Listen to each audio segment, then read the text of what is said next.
Hello and welcome to another episode of Brand Retro. Today our guest is David Wachs, a serial entrepreneur and creator of Handwrytten. So Handwrytten, you guys, is bringing back the lost art of letter writing through scalable robot-based solutions that write your notes in pen. Developed as a platform, Handwrytten lets you send notes from your CRM systems such as Salesforce, website apps, and even through different custom integrations. David, welcome to the podcast. Thanks so much for having me on, Mike. This is a real pleasure.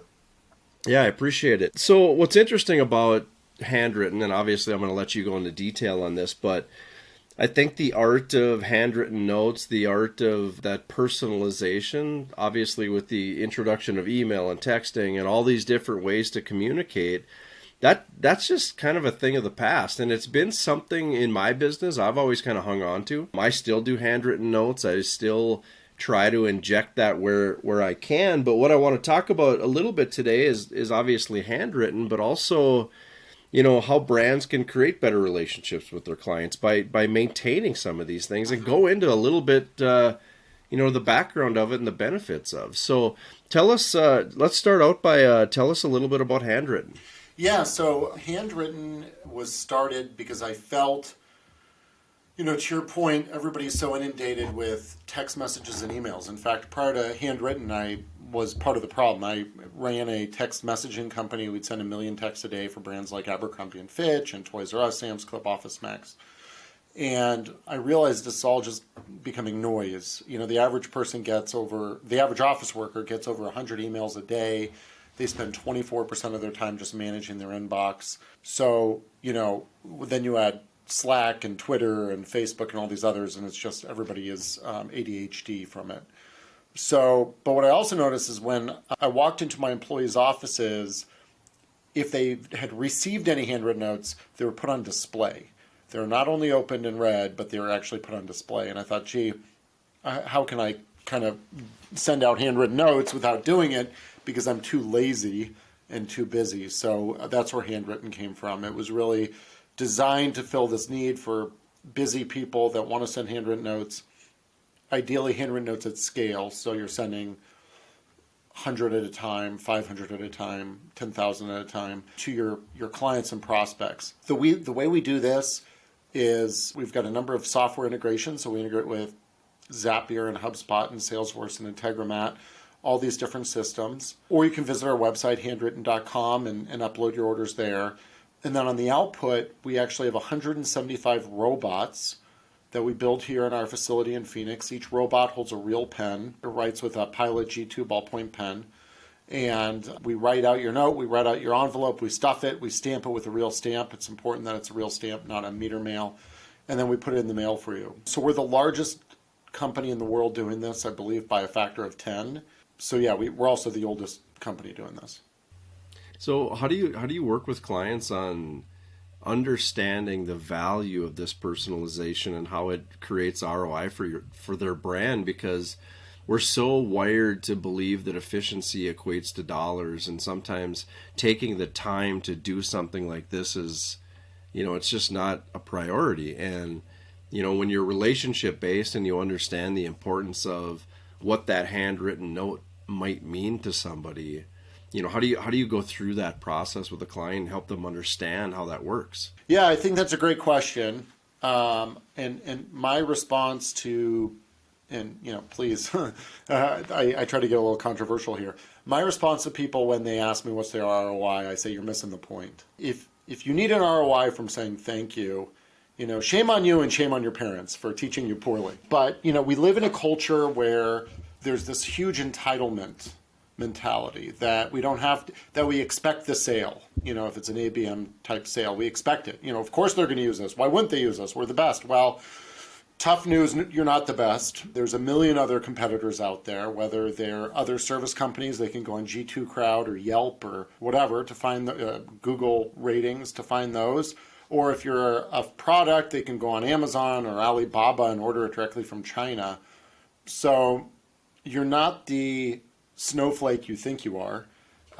So we need to really kind of say, they chose us despite there being 1 million other brands out there, service companies out there. what can I do to thank them and truly appreciate, show them some appreciation for choosing us? And that's what Handwrytten's about. I'm not saying ROI is not important, but I'm saying it comes after the fact in less measurable ways, and you will get the ROI, but don't look for the ROI. What I recommend is a full stop thank you. What I mean by that is say thank you. Don't say thank you, refer me to your friends. Don't say thank you, take me up on this offer. Don't say thank you, use this coupon, whatever. Just say thank you. As a culture, we keep on trying to say, what's the ROI? And you're just entirely missing it. And then from doing that, those notes, by just saying thank you without attaching an offer or a request on it, they'll be received much better, and they're not going to be thrown away as a piece of marketing spam. That all said, we have customers that send out handwritten notes, and it drives their lifetime value way up with their customers. I'll give you a quick example. We have a snack marketing company, or snack subscription company, where you join their program, and then every month they send your office a bunch of snacks to give to your employees. And they found that when they send handwritten notes to people that had a bad experience, so their box was late or it didn't show up or it had the wrong items, whatever, if they send a handwritten note follow-up, those customers have a higher lifetime value than those that never had the screw up in the first place. So then what do? They just screwed up with everybody, sent them all a handwritten note, and raised the lifetime value of all their customers overall. So that's certainly an option, but kind of a unique one. But overall, I just think it's really important to understand, okay, we work with a lot of car dealerships, for instance, and, they're making 15 grand a car out that door. Do you really have to justify the ROI of a $3.25 piece when you just sold them a $15,000 net profit car? What's your cost of acquisition to get that customer in the first place? I'm sure it's orders of magnitude more than $3.25. So if you can use gratitude of any sort as a way to retain existing clients and create repeat purchases, the ROI will absolutely be there. Yeah, and I think it's just, it's just a matter of that personalization and building that relationship. And if the perception is, that handwritten note or somebody taking the time to send that to me, it's, priceless, because it's something that can't be quantified, because they if they had a good experience and they're getting that note, they're going to feel like there's a personal relationship there, which, like you said, is going to increase the overtime lifetime value of that relationship and that customer. Absolutely. Yeah. I mean, everybody, it's funny. In my prior life, we were doing these text messages, and we go to large corporations and try to pitch them our service. And, we're talking a fraction of a penny to send out a text message to people on their subscription list. Everything was subscribed and opted in. Fractions of pennies. And, what's the ROI? What's the ROI? What's the ROI? And then we're getting in the elevator with them after the pitch, and we're coming down the elevator, and they're talking about some of their other things they're doing. They're like, oh, yeah, we created these cool mugs, and we're shipping them out to prospects. I'm like, what's the ROI on those? And they had no concept. So people use ROI kind of haphazardly and when they feel it makes sense. Then other things, if they're passionate about it, who cares about ROI? We're sending out cool mugs. So, and I'm not saying ROI isn't there. It certainly is. I'm just saying we need a mentality shift and really focus on the gratitude portion first before we focus on squeezing that customer for another dollar. We need some sincerity in there. Absolutely. So talk to me a little bit about the pricing. Like, is this for all companies, large and small? Like, what's your ideal, scenario look like? Because, I mean, I'm thinking about listeners, but I'm also thinking about my own clients of, who can benefit from this and who's a right fit for Written. Yeah, so product starts at $3.25 if you want to use one of our off-the-shelf cardstocks, stationaries. If you want to go on our website and customize a single 5x7 card with your logo, it's $3.75, because we first have to print out that card just for you and then write on it. But then there's opportunities to prepay, and if you buy 500 cards upfront, we will do a full bleed custom card design for you. So a full folded card with your logo, full bleed. We run our own digital press here, so we're able to do full stationery on behalf of our clients. And their costs, you could be closer to $2 in volume if you're prepaying for a bunch of cards. Or we have subscription plans, or, there's a lot of ways to skin a cat.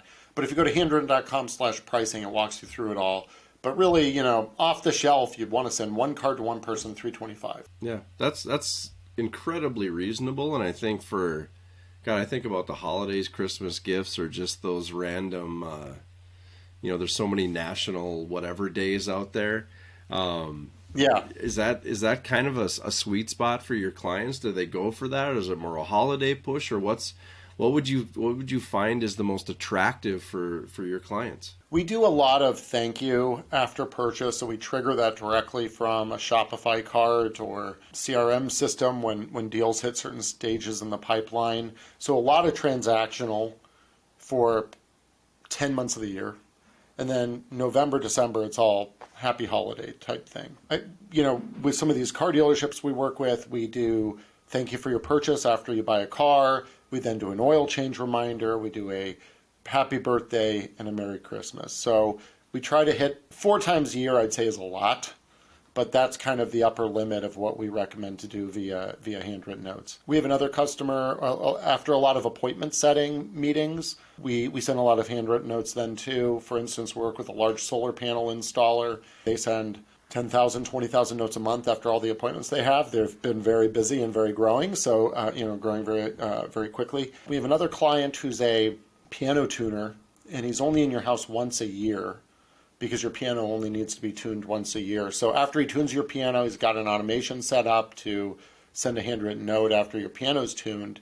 A year later, when he goes back to your house, he often sees that handwritten note standing up on the piano. So not only is it read, not only is it kept, but it's put on display on their most prized possession in the fanciest room in the house. When I was a kid, they called that the fancy room, where the piano and the fancy dining table and all the good china were kept. So yeah, the brand reinforcement of every time you go to play the piano to see this note sitting there, I think you can't really match it.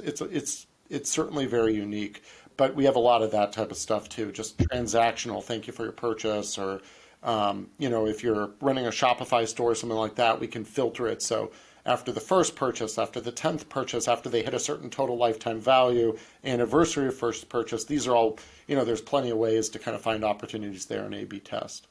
Yeah. So does that integration and finding ways to drip it through the sales process, is that something that you guys help with, or what's the onboarding process look like in regards to even time frame?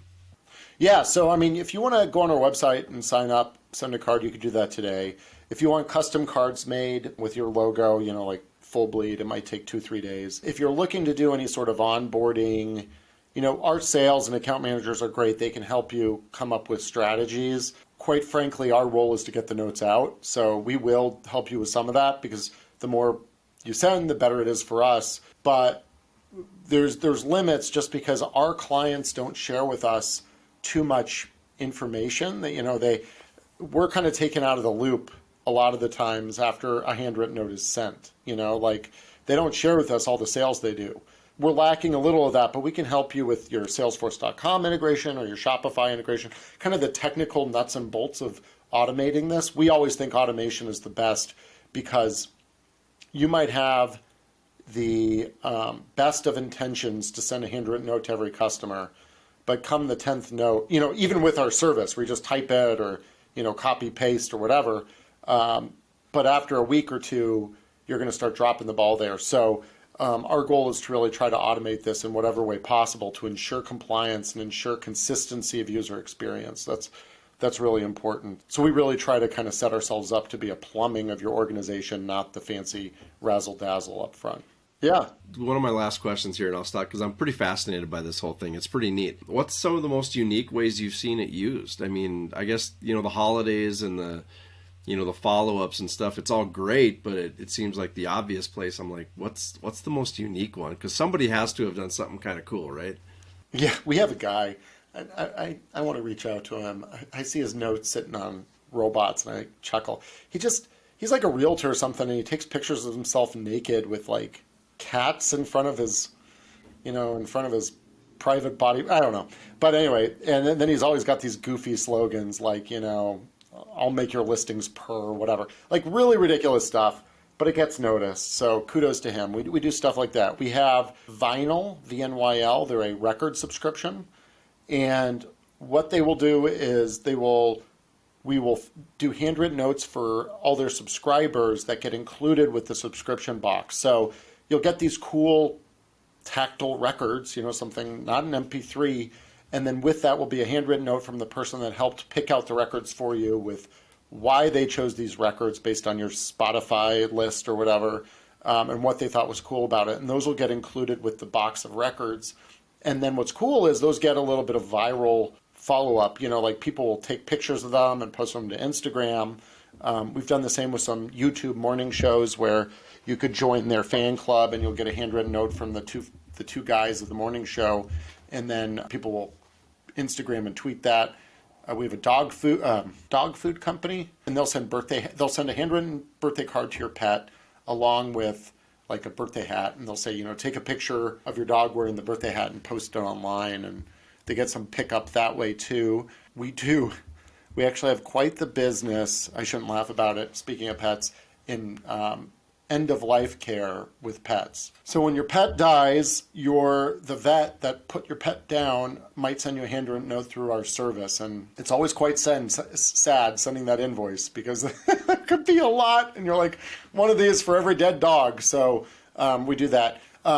We also, when we talk about in-box, so like we work with a large mattress company and they'll send your mattress and they want to include a handwritten note in the box, but it's too logistically difficult to time the writing of the note and get it in the right box and out the door. So we pre-write those notes, but to make them unique, we include doodles on them. So the note might say, we hope you enjoy your first night's sleep in this mattress brand. We don't mention a lot of clients. And then below, we hope you enjoy your first night's sleep. There might be a picture drawing of somebody sleeping in that bed dreaming of cats or the moon and the stars or whatever it is, and then a sign off by the team that did the mattress. So when you get this, and we do a lot of different ones, every mattress box you open, like we just a couple years ago we furnished our house, a house, and we got a bunch of these mattresses, and every box we opened had a different note in it, which is pretty cool because then you start thinking this thing is really real. But even if you don't, it's pretty cool just to see all the different little doodles and stuff like that. And then, of course, those get Instagrammed and stuff like that. But it's just a nice little way to make your campaign or your product feel a little bit more real by having, just the signature replica or whatever it might be. So we do a lot of that type of stuff too. Yeah. So can you actually do like a signature replica versus like a scripted font? And then you're talking about the doodles. Can you actually drop an image in there as well? It's probably not fine art, but at the same time, it'll replicate the doodle. Yeah. So doodles we can do. Typically, people use signatures and do it that way. So, we've got one of the founders of Facebook as a client, not a founder, an early employee of Facebook as a client of ours, and he signs his notes with his name, and then he draws a peace sign. So we replicate that, his name and his peace sign. We can also replicate the full handwriting style, which we did for him because he's got the scratch to do it. But that's more expensive. That's about $1,000 to do the handwriting style because it takes our team a full week typically to do that handwriting style. So there's that. The signatures are quite cheap, $250, and then it's on your account and you can use it whenever you want. Oh, that's crazy. So what's the process of replicating a handwriting style? It's like going back to kindergarten.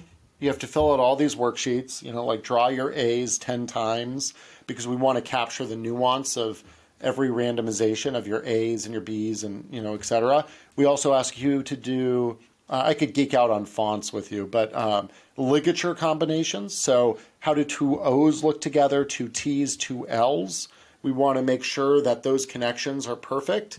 Do you cross your two T's with one crossbar or two? So all those little nuances we capture in the handwriting, and we vary it note to note, letter to letter. We also vary the line spacing so that all lines aren't perfectly distanced as the last one. We also vary the left margin so that they all just don't start exactly on the, like on a hard edge. We don't go nuts though. We don't have one word jutting way out and the other not. It's very subtle to look real. What we're rolling out now in the next 2-3 weeks is what we call line level warping.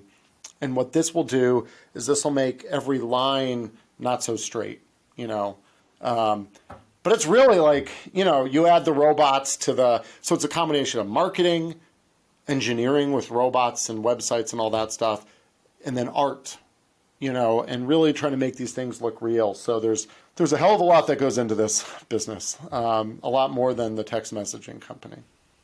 Yeah, it's cool that it's cool that you're automating it and making it, a virtual type experience, but at the same time you're using, the handwriting, the real pure side of the whole thing to make it happen, because it's still authentic. It still kind of adds to that relationship piece. Because I'm thinking about... Yeah, I joke that it's, Hallmark's slogan is when it's good enough to send the very best. So our slogan is when it's almost good enough to send the very best. Because the very best would be your actual writing, but this is almost good enough. But they'll never know that. The only way they'll know is if you say, "Hey, was this written by a robot?" But if you say, "Hey, did you get that note from me?" They'll say, "Yes, thank you. It was very nice of you to send me a note." So that's awesome. I appreciate the time and the insight on this. This was when I had gotten your information and looked through it, I was like, this is so cool, because I'm a big believer in the handwritten note. I think it's huge. I've worked for companies that made sure that things were handwritten, handed to you. It was a very personal side of leadership and a very personal side of that experience. So it's something I carried with me into my own company, and I try to do it as much as I can, which probably isn't enough, but I try to do it as much as I can with my clients and team members as well. So. Yeah, man. Well, thank you. And it seems to, it's brand retro. It seems to align pretty well with what you're talking here. So thank you for having me on. Yeah, really, it really does. It's, for me, it's, you think about those little things and just how they get missed and forgotten over time. And this is exactly one of them. So great job. And again, you'll be hearing from me because I'm going to try this. So, all right, David, thanks for coming on. Cool, man. Thank you. If you'd like to learn more about CyberDogs, share your thoughts, or even ask a specific question about this episode and or the brand retro mindset, contact me directly at mike@cyberdogsmarketing.com.